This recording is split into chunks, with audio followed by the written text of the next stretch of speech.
Now, finally, I want to tell you about one of the projects in which I was involved. And very quickly, I'm working with two artists, one of whom is an anthropologist, but they primarily have done work in the theater arts. And we're working on three modalities. And very quickly, what we have found is some sort of art anthropology intervention in the site of previous field work, but not doing field work. So anthropology, we've done one of these at the World Trade Organization. There was a collaborative ethnography of the conventional sort, ethnographers inhabiting the place, asking questions, producing reports. It went from 2008 to 2010. And then I asked if we could do a second act that would be an art anthropology installation. We were given the permission. So I worked with these three people in doing something. So the idea of this kind of project that I'm talking about then emerges after conventional ethnography is done. That's one modality we've explored. Second modality is a kind of design workshopping modality of ethnographic works in progress.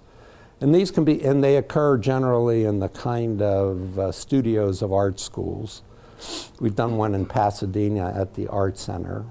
And we've done a couple of these. The most interesting has been on someone who's already produced a definitive account of contemporary central bankers, Douglas Holmes, The Economy of Words, and an acclaimed book in which he makes claims that central bankers have aspects in their own methodology that come close to the curiosity of ethnographers. But okay, so this was a mature work that was not on its way, and so we actually conducted 4 days of design workshops of different styles. One of the group of designers had a kind of engineering in the background.